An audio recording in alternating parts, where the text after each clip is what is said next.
Some viewers may find the following video disturbing. Viewer discretion is advised. The imminent arrival of American fascism is a favorite theme of American political scientists. Some even believe it has already happened here.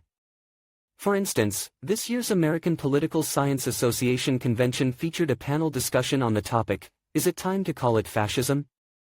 I was not at the convention, but I would have relished the opportunity to have challenged the panel and Professor Devorah Yeno of California State University, Hayward, the panel chair, with a question of my own: is there a theoretical definitional grounding to make the claim that the present U.S. administration is fascist, and is it useful, critically, to use that language at this point in time?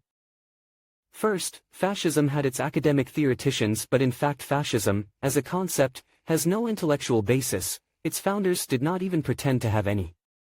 Adolf Hitler's ravings in Mein Kampf, Giovanni Gentile's hortatory article in the Italy. Despite their contrasting societal foundations, Stalinism and fascism exhibit striking similarities. Fascist thinkers have observed that the Soviet system, with its emphasis on military obedience, self-sacrifice, heroism, totalitarian control of public life, and rigid party hierarchy, all serving the infallible state, aligns with fascist principles. The shared ancestry between Marxism-Leninism and fascism, with V. Lenin and Mussolini both contributing to this origin, is a reality that mainstream liberals have failed to confront. The authoritarian nature of both ideologies and their focus on centralized control and propaganda further highlight their parallels, indicating a complex and interconnected history deserving of closer examination. The Russian politician Vladimir Zhirinovsky has been controversially labeled a fascist, sparking debates about the accuracy of such a characterization.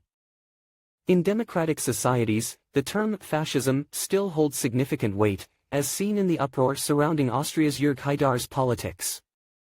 Interestingly, while being accused of being a communist demands proof, merely being branded a fascist is often enough to draw condemnation. The left criticizes red baiting, but there is no equivalent term for accusing someone of fascism. The Sino-Soviet split resulted in Moscow and Beijing hurling accusations of fascism at each other, underscoring the triviality of such inflammatory rhetoric in political discourse. Fascist. It's a word thrown around like confetti at a political rally. But what does it actually mean? These days it feels like everyone's calling everyone else a fascist. Your uncle who won't stop forwarding conspiracy theories? Fascist. That barista who misspelled your name on your latte? Probably a fascist. The problem is, when we use a word this powerful so casually, it loses its meaning. Fascism isn't just a catch-all insult for people we disagree with. It's a specific ideology with a dark history. To understand it, we need to dig a little deeper. We need to look past the name-calling and examine the ideas themselves. At its core, fascism is about extreme nationalism and authoritarian control. Imagine a government that claims to represent the true will of the people, even if most people disagree. That's fascism in a nutshell. Fascist regimes often scapegoat minority groups, blaming them for the country's problems. They suppress dissent and crush opposition. Think secret police, propaganda, and a whole lot of fear. It's a recipe for disaster, as history has shown us time and time again. We usually think of politics on a straight line, left-wing versus right-wing. But what if that line is more like a circle? What if the extremes of both sides, the far left and the far right, actually have more in common than they'd like to admit? It might sound crazy, but bear with me. Both extremes share a disdain for individual liberty, both believe in strong central control, and both are willing to use violence to achieve their goals.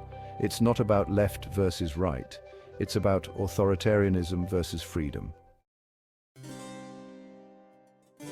Even within the so-called left, there's a spectrum. On one end, you have democratic socialists who believe in social justice and equality achieved through democratic means. On the other end, you have totalitarian regimes like Stalin's Soviet Union, which use socialist rhetoric to justify mass murder and oppression. It's important to remember that just because a regime calls itself socialist doesn't mean it actually is. True socialism values individual freedom and democracy. Totalitarianism, on the other hand, crushes both. Benito Mussolini, the father of fascism, started his political career as a socialist journalist. He even edited a socialist newspaper called But Mussolini became disillusioned with the socialist movement's pacifism during World War I. He believed that Italy needed a strong leader to restore its former glory. Mussolini's brand of fascism borrowed elements from both the left and the right. He nationalized industries and implemented social welfare programs appealing to the working class, but he also embraced militarism, nationalism, and violent suppression of dissent. It was a toxic cocktail that plunged Italy into dictatorship. Adolf Hitler's Nazi party also had socialism in its name, but don't let that fool you. The Nazis were brutal dictators who used socialist rhetoric to gain power. Once in control, they dismantled unions, persecuted socialists, and implemented a horrific system of racial hierarchy and genocide. The Nazis were masters of propaganda. They knew how to exploit people's fears and prejudices. They promised a return to greatness, a mythical past when Germany was strong and powerful, and they scapegoated Jews, communists, and other minorities for all of Germany's problems. Sadly, the allure of authoritarianism isn't limited to the right. Throughout history, there have been numerous examples of left-wing regimes that have embraced totalitarian tactics. From the Khmer Rouge in Cambodia to the Shining Path in Peru, these movements have caused immense suffering in the name of revolution. These regimes might have espoused leftist ideals like equality and social justice, but their methods were anything but. They imprisoned or executed anyone deemed an enemy of the revolution. They abolished private property and forced collectivization, and they ruthlessly suppressed any form of dissent. Fascist, a cheap shot, or a real threat. So the next time you hear someone call someone else a fascist, take a moment to think. Are they using the word accurately, or are they just trying to score political points? It's important to remember that fascism is a real and dangerous ideology. It's not something to be thrown around lightly. When we overuse the word, we diminish its power and make it harder to recognize the genuine threat when it arises. Understanding the nuance beyond the label.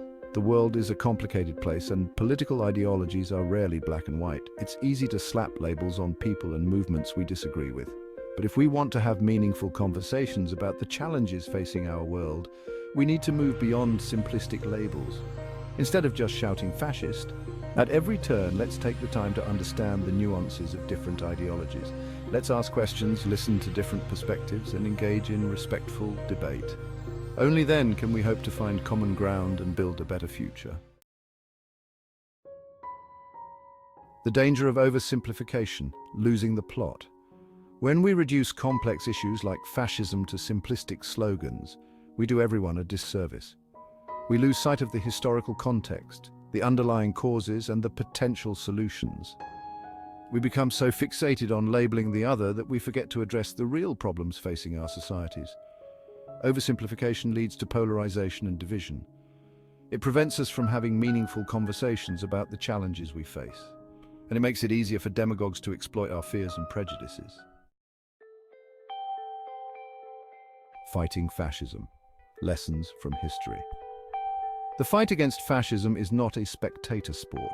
It requires vigilance, critical thinking, and a willingness to stand up for our values. We must learn from the mistakes of the past and resist the allure of authoritarianism, whether it comes from the left or the right. We must defend freedom of speech, freedom of the press, and the rule of law. We must stand up for the rights of minorities and marginalized groups, and we must never forget the lessons of history. Only by working together can we create a world where fascism remains a relic of the past, not a harbinger of the future.